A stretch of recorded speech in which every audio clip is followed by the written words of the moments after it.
Hello, everybody.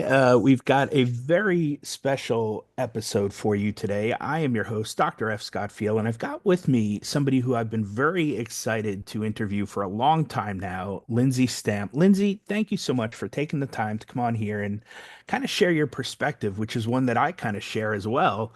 Tell us a little bit about who you are and your academic journey and how it's kind of led you to where you're at today. Yeah, absolutely. First of all, thank you so much for having me. I appreciate it. I know we've been trying to get this on the calendar for a little while and our schedules finally matched up. So thanks for having me.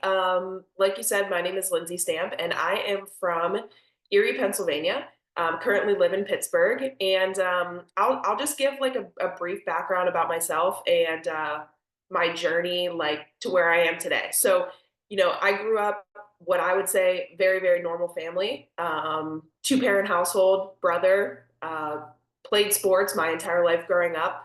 When my parents prioritized going to church, getting a good education, playing sports, and the importance of a family unit. So I've been very, very close with my family my entire life, and went to high school, played basketball, went to college on scholarship, played basketball in college, and after college, I was kind of not sure like what I wanted to do with my life, like most people. And I ended up applying for a job in the insurance industry, and it was the very first job I ever applied for, very first interview I ever did, and they offered me a job. And I've been with the same company for the last 9 years. It's the only place I've ever worked, and I started out in claims, insurance claims, and worked my way to product management. And through that time, realized that I didn't want to work my entire life until I'm 65. I didn't want to work a job I didn't enjoy. I wanted to have options. I wanted to have flexibility. I wanted to have freedom. And I started looking into ways and things that I could do with my income to create that long term. And that's when I found investing. So I started investing in the stock market in 2015, like most people do, 401k, employer match, Roth IRA. Then I kind of pivoted into real estate, single family rentals, have 4 properties now. And it just kind of kept evolving. Found Bitcoin a couple of years ago, started, allocating a decent chunk of my investment portfolio to Bitcoin, something I really believe in. And now I'm just on the path of, once you figure out what your freedom number is, what your financial independence number is, it really is a math formula. And once you figure it out, it's really just a matter of finding a way to earn income, decrease your expenses, create a gap between your income and your expenses, and invest that gap over the long term until you hit your number, and then you can live your life the way you want to live it. So that's the path that I'm on today and kind of where I'm at.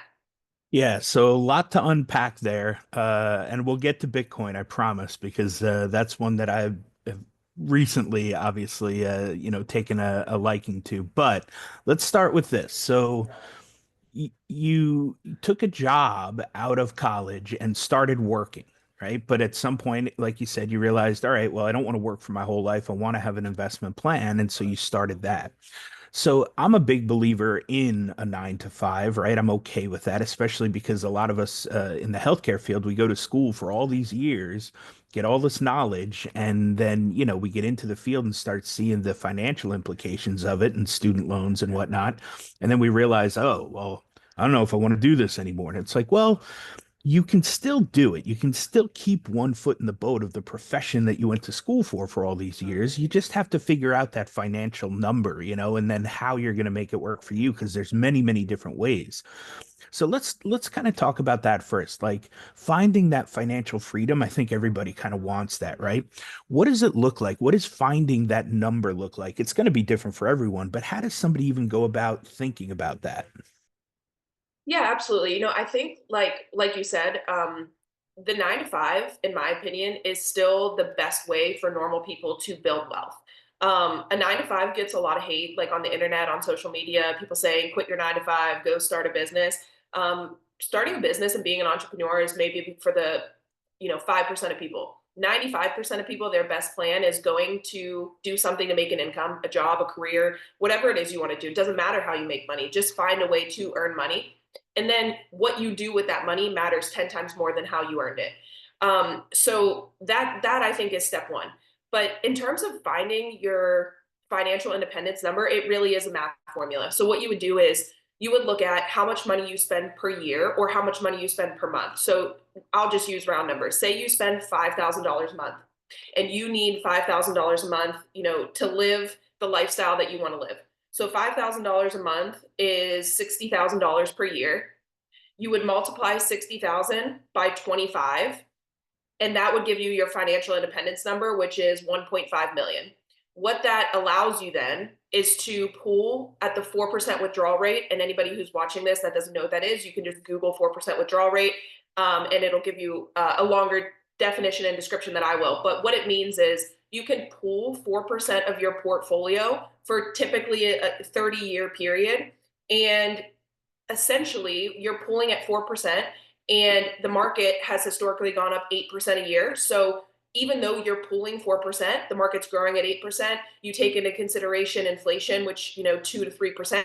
What that means is the nest egg, the 1.5 million, should not decrease as you pull out 4% a year to live your life, because it's still growing. So once you get your 1.5 million, you multiply that by 0.04, and you figure out that you can pull out $60,000 per year or $5,000 a month to live your life. So then if you want to quit your job, or your spouse wants to quit their job, or you want to take a few years and go travel, or you want to retire early, you have that option because you have that nest egg that you can pull out to pay your expenses and live your life the way you want to live it. So that's essentially what financial independence is. And when you see people talking about it online, that's what they're referring to. Yeah, I mean, I love that. It's very simple. It's very, mathematical. It's like, hey, find your number and then work backwards and figure out how to get there. Now, the how to get there part becomes interesting because I work a 9 to 5, mostly because my wife's a type 1 diabetic and a stay-at-home mom, right? And so I need the medical benefits, right? I'm fortunate in that I love what I do for my 9 to 5, but I also have a side business that I do to kind of bridge the gap and make a little bit more income as far as what I need to cover my, overall expenses, student loans, and then above and beyond, right? Family vacations, cars, and house, and all that stuff, right? So when it comes to investing, I do that as well, but I'm very vanilla. I'm very bland. I'm very boring. Have about 5 or 6 companies that I personally believe in because I use their products, and I just dollar cost average a little bit into each one of those every month, and then it just 2 or 3 mutual funds, and that's about it. Like I said, we'll get to the Bitcoin and stuff in a little bit, but I'm not a certified financial planner. This is not financial advice. That's just me and my style. It's pretty boring. Overall, it's kind of a set it and forget it for me, but it's been working, over the last decade or so. So, tell us a little bit about if somebody was to get started and wanted to like invest, right? They wanted to start taking some amount of their money that they're making from their 9 to 5 and start investing. What would that even look like? Yeah, that's a good question. I think like, somebody who has no knowledge of investing, has never invested before and wants to get started, I think it's really important to figure out how much cash flow you have monthly to invest. And a lot of people don't know that. If you go up to a random person on the street and you say, how much money do you spend per month? Or how much money do you spend per year on housing? How much money do you spend per year on transportation? How much money do you spend per year on groceries? Most people don't know the answers to those questions because they don't track their finances. And it's not their fault. It's not something that we're taught growing up. It's not something we're taught in school to, track your finances and build a budget and live below your means and invest. Like those are things that don't come up for the normal people in traditional education. And that's what, a lot of people on YouTube and on Twitter and on TikTok and things like that are trying to teach people, is that financial education piece. What I would say is that the best way to go about figuring this out is to start with doing a 3 month look back. What that means is you print out 3 months of bank statements. You go through your bank statements and you see exactly where your money is going, how much you're spending on rent every month, how much you're spending on car, how much you're spending on all of your fixed expenses and your non-fixed, how much are you spending on shopping, how much are you spending on subscriptions, and you go through and you categorize all your expenses and you figure out where your money's going. And that for a lot of people is the most eye-opening piece of this, because they start to see, oh, I'm spending $1,200 a month on food, or I'm spending $650 a month on subscriptions and junk that I didn't even know I was spending money on. And once you see that, that's when you can figure out, where do I want to cut expenses? Where do I want to spend more money on things that I value and things that I enjoy? So you start to find money in your budget that you can put towards investing. Maybe you figure out that you have a margin of $1,000 a month, to start investing with, or maybe you find out that you're spending $1,000 more per month than you make. And either one of those things, obviously changes need to be made, because if you have 1,000 left over, that should be getting put to use. So I would say if you're somebody that wants to start investing and you know exactly how much money you have to invest, most people's best option is to buy index funds and ETFs, like you indicated. Buying individual stocks for a lot of people is risky in a sense that I would say that they don't know how to value a company. They don't know how to determine whether that company is a good buy at current prices. They aren't able to analyze the fundamentals and the technicals to make those decisions. Buying ETFs and index funds, buying things like VOO, the Vanguard fund that tracks the S&P 500, buying VTI, the total Vanguard stock market fund, buying an international fund if that's what they're into, if they're older, putting money into bonds if that's what's going to make them feel secure, just in case the market has a downturn and things like that. That is most people's best option. And then, I would say that I think an allocation of some sort to Bitcoin in conjunction with your ETFs and index fund portfolio makes sense. I know we're going to get into Bitcoin, but I just think that, it's been the best performing asset for 9 of the last 12 years. That's stocks, that's real estate, that's bonds, that's cash. And you don't have the headache of single family, real estate where you're worrying about maintenance, worrying about property taxes, worrying about insurance. You don't have to have, do the part-time job of assessing companies, looking at their balance sheet, looking at their PE ratio. Bitcoin is one of those things that the people who have just saved in Bitcoin over the last 10 or 15 years are up majorly, and they didn't do anything other than set it and forget it, like you indicated. So I think that some mixture of ETFs, index funds, and Bitcoin would be a great start for a new investment.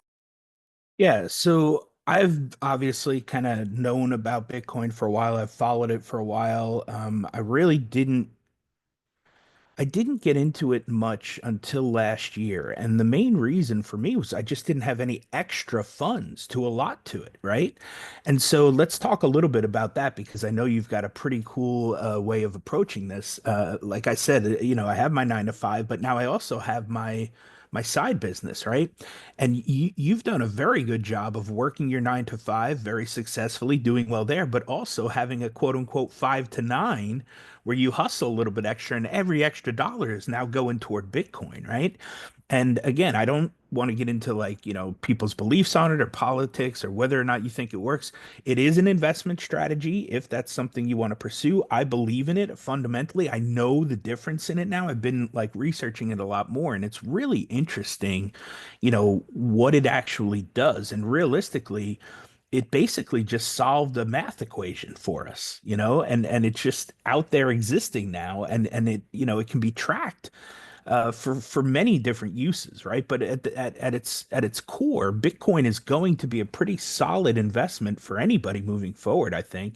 If you do the research, if you believe in it. So talk a little bit about how people can start to accumulate a little bit extra money, and then maybe why they should consider putting it toward Bitcoin. Yeah, absolutely. I started like really researching Bitcoin at the end of 2023, and I was a skeptic. I was the person who thought, it's a scam, Yeah. it's magic internet money, just all the things that people say about it. It has no intrinsic value. What's causing it to go up? Just all of these types of things. I started making content on Twitter in summer of 2023, and at that time, I owned no Bitcoin. I was just in real estate and in stocks, and that's what I talked about. And I primarily talked about just building wealth. How people can build wealth with 9 to 5. Basically, it comes down to earning money and then using that money to buy assets instead of liabilities, and being patient and consistent enough to do it over the long term, and you'll build wealth. I still believe those things, to their core, but I think that it makes sense to have some allocation or exposure to what people say is the fastest horse in the race, which at this point is Bitcoin. Um, a couple friends of mine on the internet started pushing me to look into Bitcoin at the end of 2023, and I did research for months before I bought any. I started buying at the beginning of 2024, so it's been about a year. And once you start going down the Bitcoin rabbit hole, it's hard to come out from it because it is so fascinating. It is so interesting. There's things about it that you come to know and love, and you start to ask yourself why you didn't put money towards it earlier. But what I'll say is that once I found Bitcoin, I realized that I wanted to make more money on the side so that I could accumulate Bitcoin faster.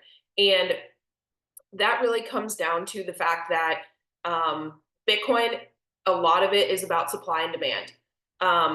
It is the only finite asset currently, like that you have, access to invest in. When we talk about Apple, there's always going to be more Apple shares. If you wanted to buy $5 million worth of Apple, you could buy it today. You could buy it in a week. You could buy it next year if you wanted to. There are only 21 million Bitcoin, and there will only ever be 21 million Bitcoin. And there's always going to be more real estate. Dubai is creating more land. There's an unknown amount of gold currently. The more we mine for it, the more we find. Currently, it's infinite. Who knows what it's going to be down the line? There's always going to be more fiat currency. There's always going to be more dollars printed. When you figure out that the growth of our economy is because of our debt, and not because of anything else, really. And when you see that our debt is growing at a rate that we can't keep up with, and that we have to print money in order to keep up with the debt, you find out that they're never going to stop printing, which means the value of assets is only going to go up from here. So when you look at assets like real estate, when you look at assets like the stock market, you have to ask yourself, are those assets going up because they're getting more valuable? Or are those assets going up because there's more dollars in circulation? And when there's more dollars in circulation, the value of things is elevated. And when you talk about an asset like Bitcoin that's finite, that has a fixed supply, as demand grows, but supply stays the same, that is what causes the price to go up.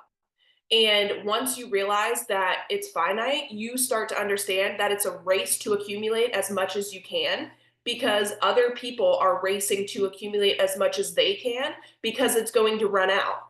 And so that's why I side hustle, because I know that I need to earn more fiat currency, more money today to buy more Bitcoin, because fiat is infinite, which means the price of Bitcoin is never going to stop going up. And if I want to own more of it, I want to buy more at these prices before it gets higher. So all of that to say, I side hustle now, and what started as me driving for Uber, like, which is so funny to some people, and I've got a lot of flack from people on the internet, which is hilarious, just because I make a six-figure income at my 9 to 5 as a product manager, and I invest a lot of my income. But I wanted to earn more money because I had more time, and I wanted to put that money into Bitcoin. And so it was a way for me to rationalize, the money that I was dumping into Bitcoin, because it came from a side hustle income. It didn't come from my main job. It was the side thing. So it was easier, to rationalize that, even though I use a lot of my main hustle income as well. So I started driving Uber, and I started documenting the process, making videos, posting them online. And then at the beginning of this year, I got an offer, and I haven't talked about it much just because it's new, and I don't have a lot to go off of yet. But I started as a finance coach for an online community of people that are learning how to budget, learning how to pay off debt, learning how to invest, learning how to set up will and trust, learning how to set up, everything that goes into making a solid financial plan. I am a coach in that community now, and I do that instead of driving for Uber. But even to this day, every single dollar I earn in side hustle income, I put into Bitcoin. I document that process for people on the internet, and I'm really enjoying it. It's been a blast. Yeah, I mean, like I said, I've loved your journey. I've loved following you. It fascinates me mainly because, like I said, I believe in the 9 to 5. I think it's, a great way to craft your skill and get your skill sets up, and you can climb the corporate ladder if you want. entrepreneurship is not for everybody, right? I mean, that's okay. But also, I think you can kind of think of yourself a little bit as an entrepreneur as well sometimes, right? Where you're starting maybe your own little business within the business, or working that way towards climbing the corporate ladder because you have an innovative take on things, or you're able to shine or stand out within a company. So there's a bunch of different ways to go about it. But I love the fact that, like you said, you have your 9 to 5, but then you have your 5 to 9, so you can put all that into Bitcoin, right? So talk a little bit about maybe just, how somebody who says, oh, I have no extra money to start investing, right? I don't know how to get started. Like, what kind of mindset are you looking to shift for them, or like how can they go about getting started? Obviously the 5 to 9 and working a little bit extra helps because now you have that extra money to put toward investing. But what kind of advice would you give to somebody who's just, looking to get started and really struggling to figure it out? Yeah, I think that's a good question. And honestly, like my perspective on this is a little bit of tough love. And sometimes that's hard for people to hear. And I, try to like approach this in the absolute nicest way possible. But sometimes I feel like it doesn't come off that way. But it is. It's genuine, and I'm saying this in a nice way. Um, the way we spend our money and the way we spend our time shows our real priorities. So if you're somebody who says, I really want to start investing, but I don't have any money for it, um, that tells me that your priority to invest is not as strong as you might think it is, or you might say that it is out loud. And what I mean by that is there was a time when I had six figures in consumer debt. I had over $100,000 in car loans, a student loan, a 401k loan, credit card debt. You name it, I had it. And I was going to work every day, doing a job I didn't enjoy to get a paycheck and pay off like all the stuff that I had purchased in the past that I couldn't pay for with cash. And at that time, I got a second job. I was driving DoorDash. I got a job bartending. I worked at GNC for a short time. Like I found a way to increase my income and decrease my expenses to get that margin in my budget to send toward my debt. And for 2.5 years, I diligently paid off debt.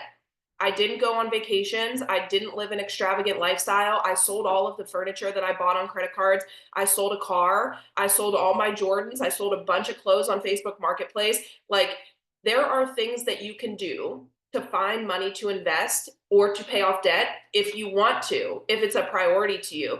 And I want to be cognizant of like the people that are young, that have young families and they have kids and they're paying for daycare. Um, Sometimes if that's your situation, if there's no way that you can cut your budget anymore and you also don't have time to earn extra money because you have a family, I understand that too. And what I would say is that starting with anything is better than starting with nothing. So if all you have is $5 a week to invest, invest $5 a week. As your kids get older and you're not paying for daycare anymore, or you're not paying for babysitters and they're going to school, your budget will open up. And that $5 you'll be able to increase to $25 a week, $50 a week. But the thing is that you have to get in the habit of investing with what you have right now, and then increase that later as things in your financial life change. And so that would be my best advice, is like, maybe what it is you don't order a pizza once per month that you usually order. That's $25 right there with delivery. You just don't order one pizza, or you don't go out for fast food one night a month, and you use that money to invest in low cost index funds and ETFs. There, if you go on and you Google low cost index funds and ETFs, you're going to get Vanguard options, Fidelity options, Charles Schwab options. A lot of people use Robinhood. I'm not the biggest fan, but I'm not knocking it either. Investing in those funds with the little money that you do have now, and learning as you go, and then increasing it maybe when you get a raise at your 9 to 5, or you get a kickback, maybe you get a tax return that you weren't expecting, and you're going to throw 50 or $100 from that into the stock market. Just start now, and you'll figure it out. Yeah, I think that's probably the greatest advice is just start with whatever you can. Even the $5, eventually it'll go up. And again, I'm a firm believer of, there's ways, right? If there's a will, there's a way. And truthfully, if you really want it that badly, like there's plenty of options out there. It's just how you prioritize it, just like you said. Well, Lindsay, I can't thank you enough for taking the time to do this. This was, a great conversation. I have one final question for you, that is just kind of a generic, crystal ball ideal setting. Like if you could really map out what you would like, the ideal investor to look like in the next, say, 5 years or so, right? What kind of breakdown would you say would be really ideal as far as, just diversification and, starting small and growing and then being able to allocate? What would ideal look like to you in the next 5 years or so?